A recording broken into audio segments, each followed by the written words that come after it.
What is going on, guys? Welcome back to EU4 and Antioch, where we're trying to peace out Gironca here, a war that we basically just started to show how powerful we are. That's the whole reason. That's why we're fighting. That's why King Yokohana is fighting, because King Yokohana doesn't want to be King Yokohana anymore. King Yokohana wants to be Emperor Yokohana, the first of the Ismatids. And we're on a good path. We need 3 more prestige, and we'll definitely get that out of this war. And of course, I mean, we're going to get some other great things, such as extra trade from forcing our enemies to, well, to steer trade to us. But yeah, a cardinal across the border. Gaining some corruption. Plovdiv could become seat of the cardinal. England will be upset. Sure. Who cares? Wow, we have now 6 active cardinals. Damn. Damn. Holy hell. I mean, look at this. Only France and Austria has more. We are pretty influential. I like it. How much? What's up? Okay. We unfortunately do not have any modification because the Papal State doesn't exist. So otherwise we would be making a lot more money. Not money, but we would gain a lot more favors with the Pope. Okay, taking in a lot of loan. That's all fine. As soon as Gironca falls. And of course, we got to continue conversion here. Luckily, though, our religious unity is high enough, so we can suffer that. Okay, so Gironca, you're low. Can you just peace out now? I mean, now I want to have war operations from you as well. That's even gonna give us a little bit of prestige, not much. I will take the money. There you go. Okay. So there's that. And now let's get back home. 93. So here's what I want. We will get 1.8 prestige. That is not enough. Annul your alliances. We'll get 2.5 prestige. 4.4 prestige. I think that's enough. So that's what we'll go with. So Gorgons is forced to give us war operations. They will transfer their trade power. Oh, really? I mean, steer trade would be better, wouldn't it be? I think.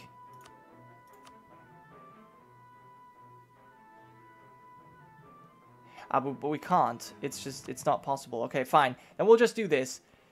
Remove Persia as their rival. And we'll gain 4.4 prestige, which should be enough. So, let's send a demand. We have 77 prestige, and there it is. Awesome. We can upgrade our government rank. So right now we're a kingdom and administrative monarchy. And now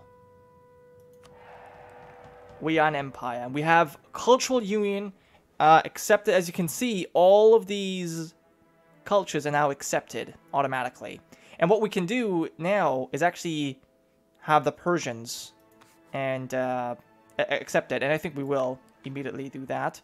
And that means we have basically no non-accepted cultures. I mean, I guess we do, but yeah, there's 6, 10, 14 development. Yeah, that really doesn't matter in the grand scheme of things. So we can do maybe a little bit. Gorgons has announced as our new rival. That's so funny. Now all we gotta do is have our emperor actually come back so that he can be crowned as the new Seleucid emperor, I guess. So that's awesome. That's really awesome. And while we're at it, we might as well get some more claims in on Persia. Just because we can. So, yeah, that's cool. We're now an empire. We have some issues, though. Especially with the institutions. That is just not spreading quick enough. Damn, how much do I need to freaking pay for this? 3,000. Like, it doesn't get... It just keeps on getting more. And that's because we have loans. I probably shouldn't be repaying loans. I don't know why I keep doing this. I don't know why I keep doing this, honestly. There's no point in repaying loans. At least not at this stage of the game. But here's what I will do. We have, well, a few Persian separatists. Honestly, not too worried about them at the moment. In our ships, we can mothball them, save some cash. Because we're making some mank. Converting some more provinces. Let's keep on going there. The interest is pretty high. Advisor maintenance, army maintenance, fort maintenance as well. Yeah. A lot of fortresses. But they're good fortresses. This fortress maybe not so much. Yeah, actually I'm going to be getting rid of this one. That one's actually not all that necessary. But the rest are pretty good. Mountain fortress here. Protecting this. You're protecting the entrance. Yeah, that's alright. This one's good too. Awesome. So yeah, Persian separatists a bit annoying. I mean, in fact, what I could do, I could just take out tons of loans right now. So we can embrace it. Declining elephant populations. No! Price of ivory is increasing. Okay. Our manpower is recovering as well. Good. We should probably improve relations with Egypt. Although, I mean, here's the thing. We could technically declare war on Egypt as well to get, you know, to claim some of the southern provinces here. Which is part of our home region, right? The Mashrek region. So we could be doing that. But I really don't know if I want to. I'm probably rather going to go to war with Ferrara again. But they have all their friends back. We might just threaten war. That could be good too. There seems to be a big war going on. Bavaria, who are you fighting? Swabia. Oh, Swabia and Austria are fighting. Interesting. But I think Austria is the stronger one. So they're going to be winning that engagement. We really have only this guy. I guess I'm going to take it, but it's really not that amazing. Alright, well, we're making bank. The Persian separatists are not interested in fighting anymore, so what we can do is fort maintenance is 27.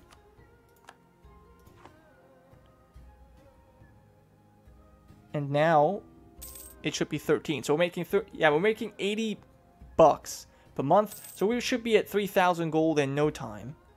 I probably could have also added a few edicts here and there, but you know, whatever. Actually, you know what? I should probably be careful here. I'm actually going to keep this fortress turned on.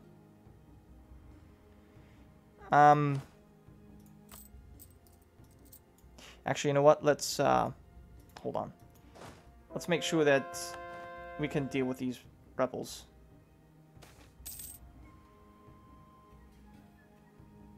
Yeah, we'll gain their army professionalism, sure. And we'll keep converting. Honestly, I'm just afraid that these guys will move into my territory. I'm going to have to deal with them anyways. So I might as well just destroy them right off the bat.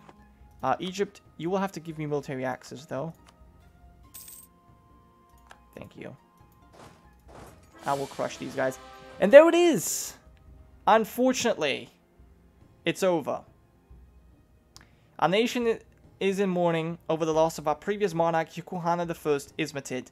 He died while marching an army through Avaz. We can only hope his successors will do more to keep the dynasty alive, because he was infertile. But he did manage to get some heir.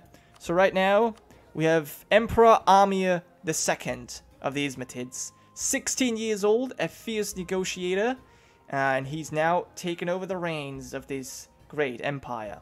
Wow. Amazing. We really conquered a lot. We are a great power, 6th rank. We started out as rank number 8. but we're actually much higher on the list, I would say. Well, I mean, we could be ranked 4. We could actually, I think we have, in development at least, we've surpassed Egypt. And the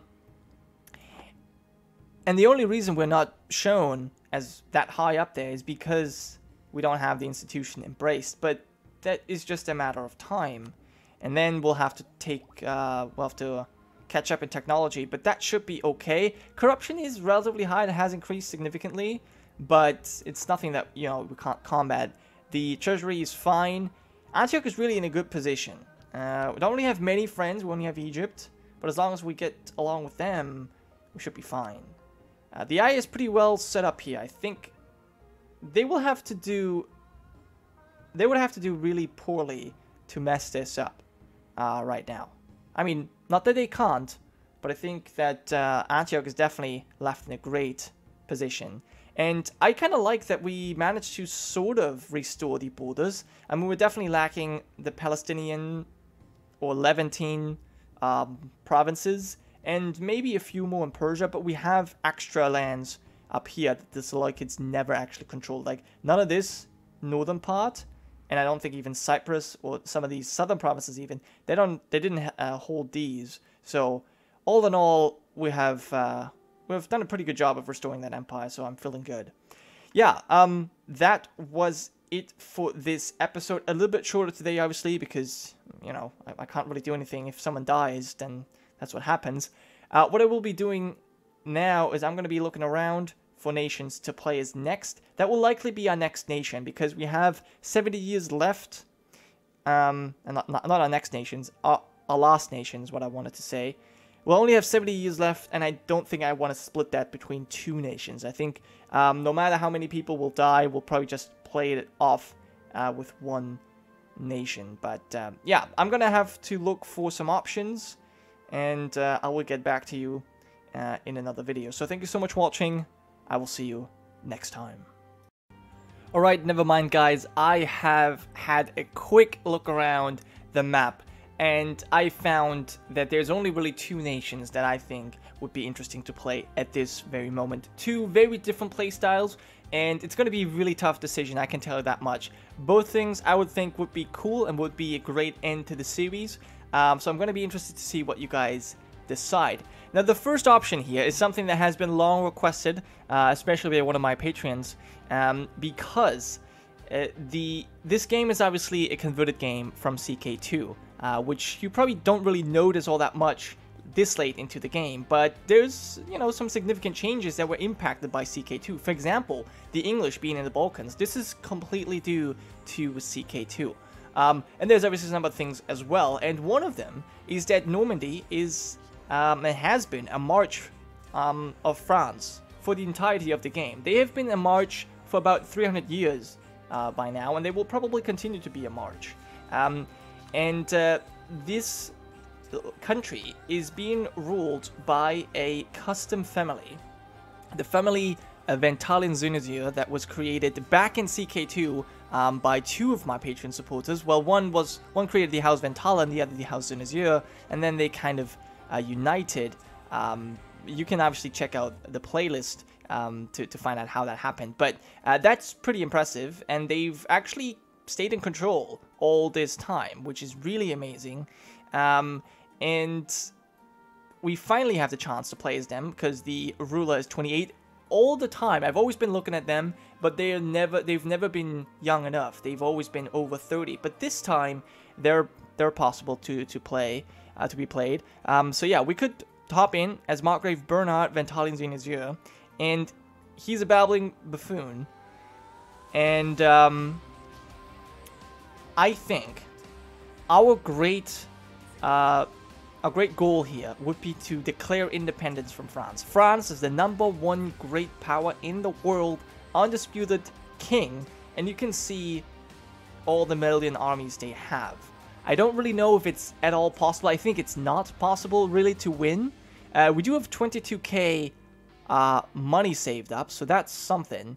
We have almost no manpower, though, so I really don't know if there's any way for us to win. If we look at our ideas, we do have a little bit of extra morale. We have a little bit of extra discipline as well. But that's really it. We have quality ideas, quantity as well. Really, we have quantity and only 28 development, 28,000 manpower. I mean, we can maybe develop. We can maybe build a few more buildings. Yeah, actually, we can. So maybe that's something to do. I'm not fully decided, but yeah, that's certainly a possibility. So basically, we could play as Normandy, and as a vassal, there's really not that much to do. So declaring independence and wrecking France would basically be the plan. And then the second option of nations to play would be very different, as I said. That would be Xi over here in China. Now, ever since the Ming fell apart, it was actually the Xi who took over the Mandate of Heaven, and they have actually been rulers for a long time, as you can see here, since 1687. So, you know, some 60 years for now. They've controlled the Mandate of Heaven. They've been the Chinese emperors, and right now, interestingly, they're actually in they're currently in a golden era, which will last for another 13 years, and maybe we have the chance to, first of all, unite our lands. We do have tons of cores, and obviously even more claims, so this would be something we could do, but we got to be careful that we don't get crushed, because having such low mandate obviously has some negative effects on our forces. So we have huge opportunities. We have a great general as well, a siege specialist. That's always nice. But you know, it's not going to be easy. Like, it's definitely not going to be easy. Right now, our ruler here is Daoxing Hao, 26 years old, entrepreneur, 355, pretty good. His heir looks pretty promising as well. So that will be something cool to do as well. But, you know, as I said, meritocracy as well as the mandate is very low. So even though we're in a golden age, there's many issues that we need to deal with. So yeah, you guys let me know, Xi or Normandy, both of them great. Both of them, obviously, no matter which nation you pick, we're going to be playing that to the end of the game, because it's only 70 years. I don't want to switch again afterwards. So, yeah, just as I mentioned here. Alright, yeah, that was it for this episode now, truly. Thank you so much for watching. I hope you guys have as much fun with this as I do, and I hope that you will participate in the poll. Obviously, as always, there will be a straw poll popping up with the YouTube feature in the top right corner of the video right now, so you can make your decision. Yeah, that was it now, truly. I'll see you next time.